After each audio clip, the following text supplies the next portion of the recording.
नमस्कार विद्यार्थीगण। आज हम सीटेट का टॉपिक नंबर 5 पढ़ेंगे, जिसमें आपकी विविध डेवलपमेंटल थ्योरी है। इसमें पहली थ्योरी हम पढ़ेंगे आज, पियाजे कॉग्निटिव डेवलपमेंटल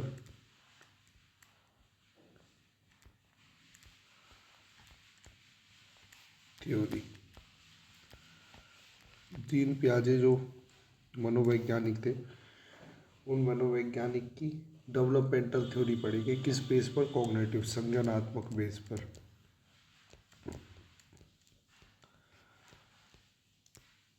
संज्ञानात्मक बेस पर हम उनकी डेवलपमेंटल थ्योरी पढ़ेंगे। सबसे पहले संज्ञानात्मक शब्द का मतलब होता है कि ऐसा ज्ञान जो हमेशा क्या होता है? सत्य होता है। संज्ञान सत्य है जो ज्ञान, ऐसा ज्ञान जो हमेशा क्या है? सत्य है जो ज्ञान, संज्ञान। इसमें दो चीज़ों का समावेश हुआ है। सबसे पहले एक संज्ञानात्मक विकास में सामाजिक पहलुओं का भी समावेशन इसमें हुआ है, और तथा संवेगात्मक विकास का भी समावेशन हुआ है, तथा इसके साथ साथ बौद्धिक विकास का भी समावेशन हुआ है। तो ये वाले जो सिद्धांत हैं, सबसे पहले संवेगात्मक स्थिरता लाएंगे। व्यक्ति में कौन सी स्थिरता लाने का कार्य करेंगे? संवेगात्मक स्थिरता। उसके बाद क्या करेंगे? बौद्धिक विकास करेंगे। बौद्धिक विकास करेंगे, और इस बौद्धिक विकास का परिणाम क्या हो रहा होगा? सामाजिकता हो रही होगी, सामाजिक। तो सामाजिक विकास के लिए संज्ञानात्मक विकास का होना क्या है? अनिवार्य है, जरूरी है। तो अब हम इस थ्योरी को पढ़ते हैं। सबसे पहले कि यह सिद्धांत क्या है, पियाजे ने इस सिद्धांत के बारे में क्या कहा, तो उनके कथन को जानते हैं। उन्होंने कहा कि बच्चे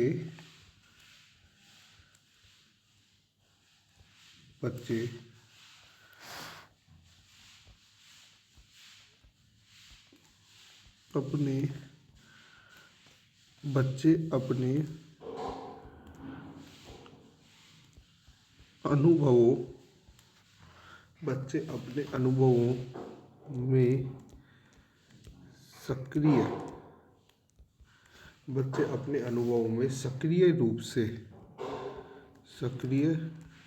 से ज्ञान का निर्माण करते हैं। सक्रिय रूप से ज्ञान का निर्माण करते हैं। बच्चे अपने अनुभवों में सक्रिय रूप से ज्ञान का निर्माण करते हैं। कहने का मतलब यह है कि जब बच्चे पैदा होते हैं, पैदा होने के बाद जैसे ही बच्चे का संज्ञानात्मक विकास शुरू होता है, तो उससे पहले वो कुछ अनुभव लिए हुए होते हैं, एक्सपीरियंस हुआ होता है उनको। तो उन अनुभवों में सक्रिय रूप से, निष्क्रिय रूप से नहीं, सक्रिय रहकर किसका निर्माण करते हैं? ज्ञान का निर्माण करते हैं, नॉलेज का निर्माण करते हैं। बच्चे अपने अनुभवों में सक्रिय रूप से ज्ञान का निर्माण करते हैं।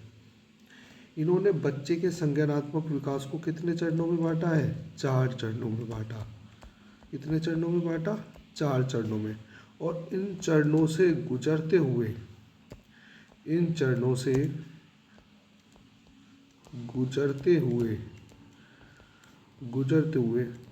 बच्चे क्या होते हैं?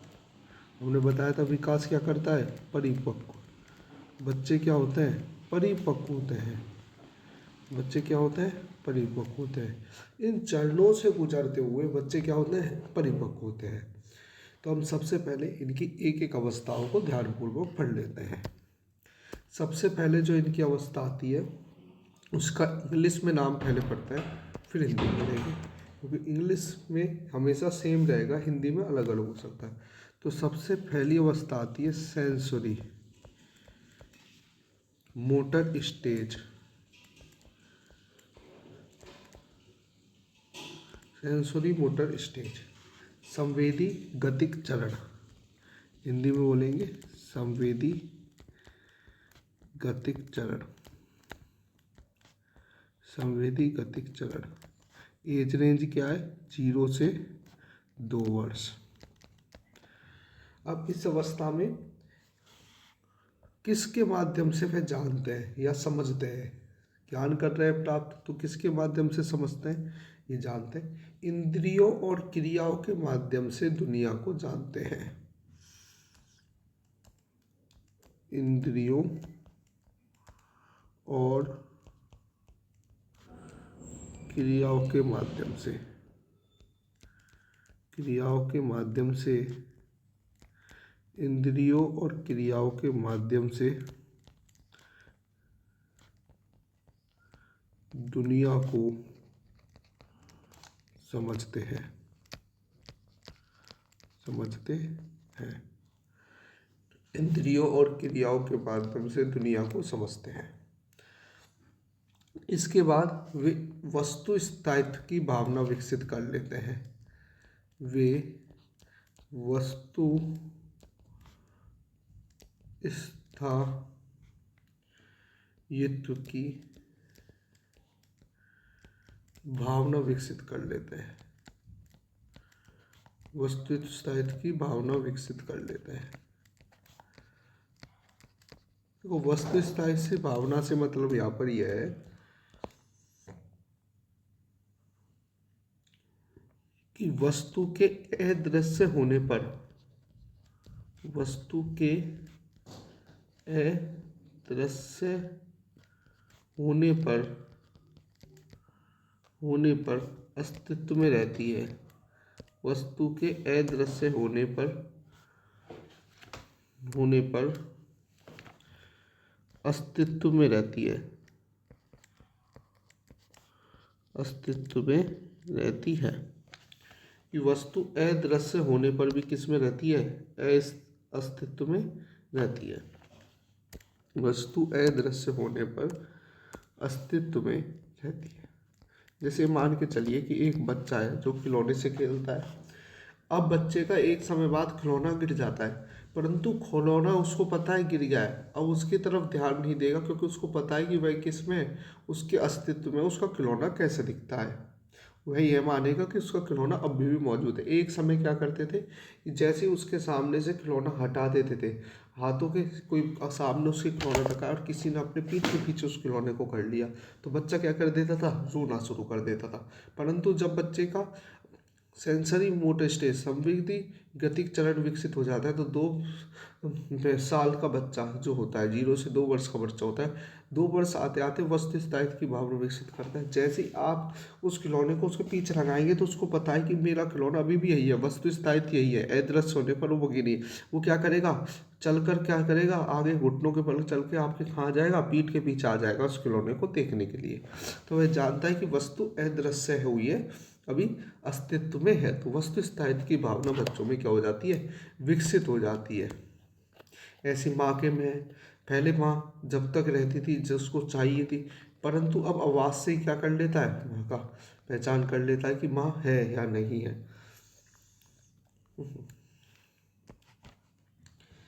अब दूसरी अवस्था इसमें जो आती है वो आती है पूर्व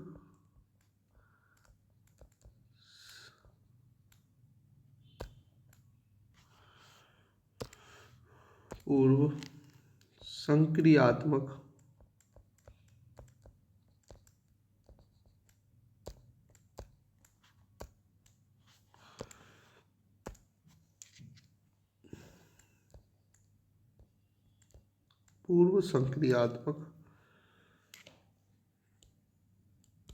अवस्था, पूर्व संक्रियात्मक अवस्था, इसको इंग्लिश में बोलेंगे pre operational stage. Pre operational stage. ये कितने वर्ष तक होती है? ये होती है 2 से 7 वर्ष तक, 2 से 7 वर्ष तक होती है। इसमें बच्चे प्रतीकों और किसका प्रयोग करते हैं समझने के लिए? समझने के लिए किसका प्रयोग करेंगे? समझने के लिए किसका प्रयोग करेंगे? प्रतीकों और भाषा का, और भाषा का। इसमें बच्चे किसका प्रयोग करेंगे? प्रतीकों और भाषा का प्रयोग करेंगे। कि बच्चे समझने के लिए किस चीज का प्रयोग करते हैं? प्रतीकों व भाषा का। काल्पनिक रूप से सोचते हैं, काल्पनिक कल्पनाएं करते हैं, काल्पनिक रूप से सोचते हैं, काल्पनिक रूप से सोचते हैं। सोचते हैं ऐसे, थिंकिंग कैसी होती है उनकी? काल्पनिक होती है। और अपने दृष्टिकोणों को, अपने दृष्टिकोणों को, अपने दृष्टिकोणों को दूसरे पर थोपते हैं। दूसरे पर क्या करते हैं? थोपते हैं, दूसरे पर थोपते हैं। एक तो काल्पनिक रूप से सोचते हैं और अपने दृष्टिकोणों को क्या करते हैं? दूसरे पर थोपते हैं। जैसे काल्पनिक रूप से, कि बच्चा क्या सोचता है कि गुड़िया को खाना खिलाती है एक बच्ची। काल्पनिक रूप से सोचती है कि जैसे मुझे भूख लगती है वैसे उसको लगती है। तार्किक रूप से नहीं सोचकर कैसे सोचते हैं? काल्पनिक रूप से सोचते हैं और वो गुड़िया को खाना खिलाते हैं। और अपने दृष्टिकोणों को किस पर होते हैं? खुद दूसरों पर थोपते हैं। खुद के ऊपर नहीं रखते कि मेरा है निर्णय, दूसरों पर। मम्मी को देखा था, पापा को देखा था, उसको देखा था, वो भी तो ऐसे करता है, तो ऐसे दूसरों पर थोपते हैं। खुद पर नहीं कर कर किस पर थोपते हैं? दूसरों पर थोपते हैं। तो काल्पनिक रूप से सोचते हैं और अपने दृष्टिकोणों को किस पे ऊपर थोपते हैं? दूसरों के ऊपर थोपते हैं। और इसी अवस्था को क्या कहा जाता है? इसी अवस्था को क्या कहा जाता है? जिज्ञासु काल कहा जाता है। जिज्ञासु काल मतलब इस अवस्था में बच्चों में जिज्ञासा ज़्यादा होती है। क्या होती है? जिज्ञासा, जानने की इच्छा बहुत ज़्यादा होती है, तो इसको जिज्ञासु काल कहा जाता है। जिज्ञासु काल कहा जाता है। इसको भी क्या करा गया? दो भागों में बांटा गया है पूर्व संक्रियात्मक अवस्था को, जिसमें 2 से 4 है, जिसमें 2 से 4 है पूर्व प्रज्ञ काल, और एक है अंत्य प्रज्ञ काल। पूर्व और अंत्य 2 से 4 जान लेते हैं इसको भी अच्छी तरह से। इसको 2 अवस्थाओं में बांटा गया है। इसमें 2 अवस्थाओं में बांटा गया है, पूर्व प्रज्ञ काल और एक अंत्य प्रज्ञ काल बांटा गया है। जिसमें पूर्व प्रज्ञ काल की 2 से 4 वर्ष है, 2 से 4, और इसकी 4 से 7। इसको क्या कहा गया है? जिज्ञासु काल कहा गया है, जिज्ञासु काल। और इसको क्या कहा गया है? अनुसरण का काल। अनुसरण का काल, अनुसरण का काल मतलब होता है कि जो आप बताएंगे वो ना कर कर जो उनकी खुद की मर्जी होगी वही करेंगे। तो एक बच्चा जब 4 से 7 की अवस्था में आता है, आपके कहने पर कार्य नहीं करता, जो उसके मन का कार्य होता है, जो वो खुद करना चाह रहा होता है उसी को करता है, चाहे आप उसे कितना रोक लें।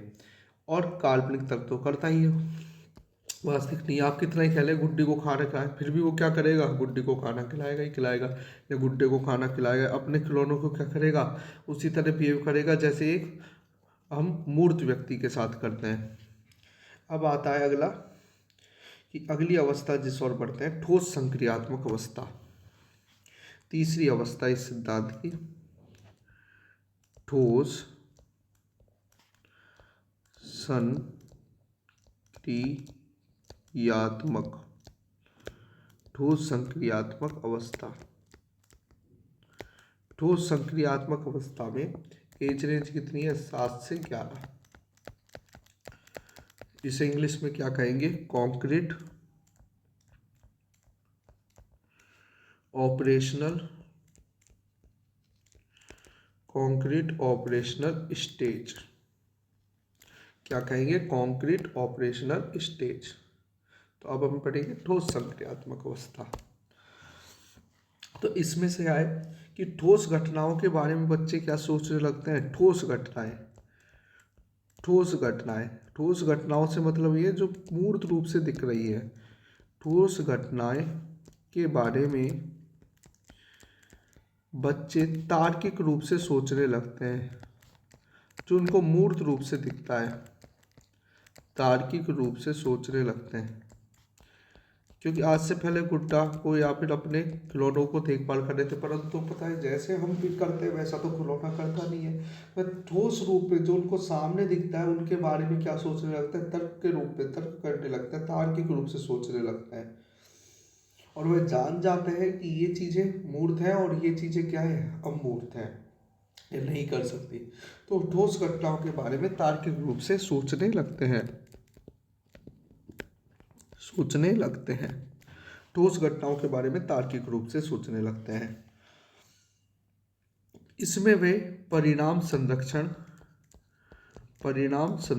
एक बहुत महत्वपूर्ण पॉइंट है कि कौन सा, परिणाम संरक्षण, कंजर्वेशन जिसे कहा जाता है, इंग्लिश में भी ध्यान रखें, कंजर्वेशन, परिणाम का संरक्षण कर लेते हैं। परिणाम आया उसका क्या कर लेते हैं, संरक्षण कर लेते हैं। और प्रतिवर्तन और उसको दूसरी जगह प्रयोग में लेना, उस परिणाम को, प्रतिवर्तन, रिवर्सिबिलिटी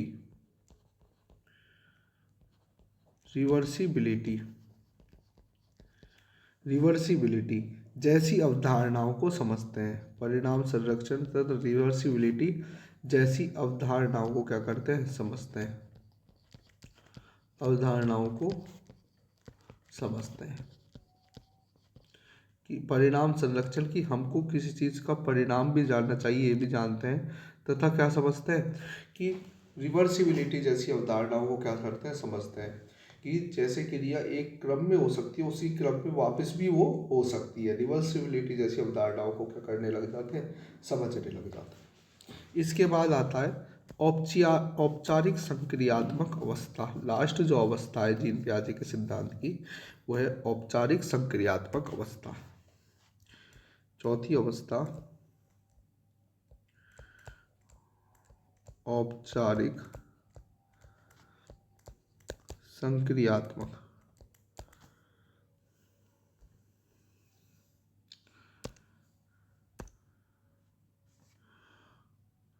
चौथी अवस्था आपकी आएगी औपचारिक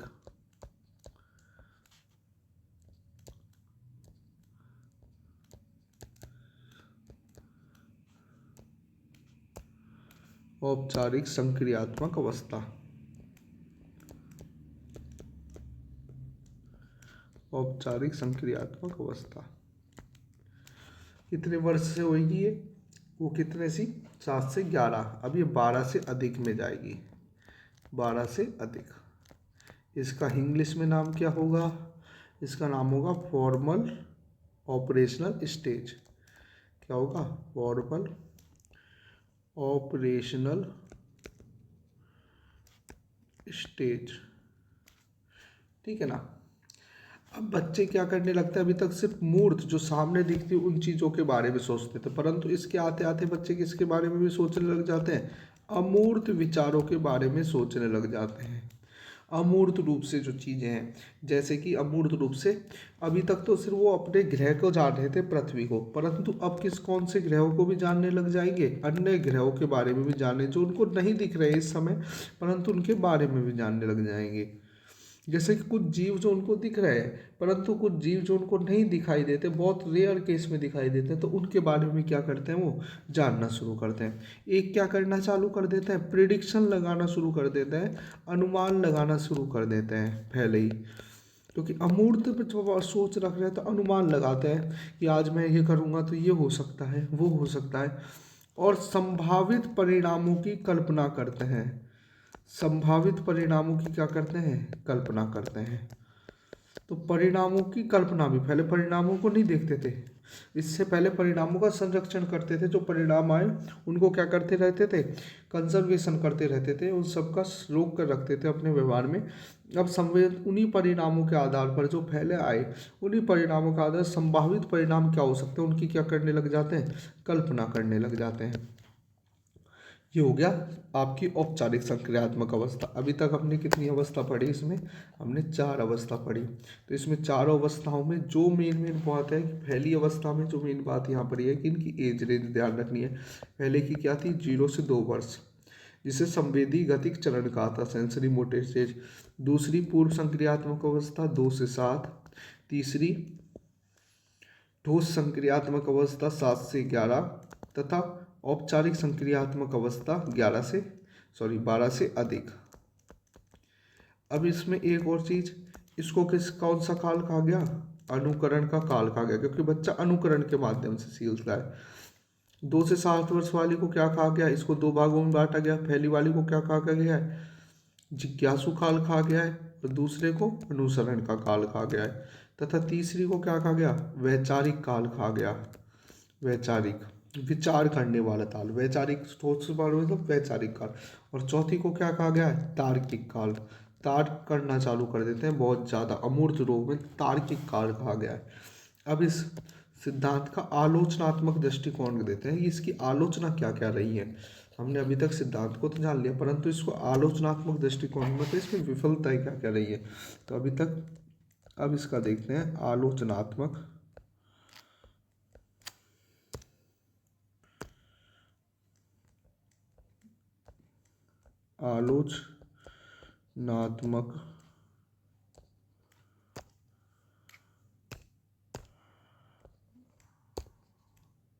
आलोचनात्मक दृष्टिकोण। इस सिद्धांत का आलोचनात्मक दृष्टिकोण। तो सबसे पहले इस सिद्धांत में क्षमताओं का क्या हुआ है? कम आकलन हुआ है। कुछ ही क्षमताओं का यह सिद्धांत क्या कर पाया है? आकलन कर पाया है। क्षमताओं का कम आकलन, यह सिद्धांत क्या करता है? क्षमताओं का कम आकलन करता है। और इसके चरणों को क्या माना है? कठोर माना है। चरणों को क्या माना गया है? कठोर माना गया है, कि जरूरी नहीं है इसी तरह से बच्चे के विकास के चरण बहुत कठोर हैं। और एक चीज भी है कि कुछ चीजें ऐसी बताई है कि जो बच्चा दिए गए समय से, इनने जो वर्ष दिए हैं उससे क्या कर लेता है? दिए गए समय से पूर्व में कर लेता है। दिए गए समय से पूर्व में, जैसे अमूर्त विचार है जो बच्चा, इन्होंने 11 वर्ष तक का बताया कि बच्चा क्या करता है? 9 वर्ष से चालू कर देता है। तो दिए गए समय से पूर्व में कर लेता है। दिए गए पूर्व समय से किस में कर लेता है? पूर्व में कर लेते हैं। और एक और जो इसका दृष्टिकोण में आलोचनात्मक है कि सांस्कृतिक प्रभावों का, जो संस्कृति के प्रभाव है, क्योंकि इंटेलेक्चुअल डेवलपमेंट में सांस्कृतिक प्रभाव तो रहेंगे, इतना नहीं है। बस एक जगह इन्होंने भाषा का प्रयोग करा और प्रयोग कहीं पर भी नहीं करा। तो सांस्कृतिक प्रभावों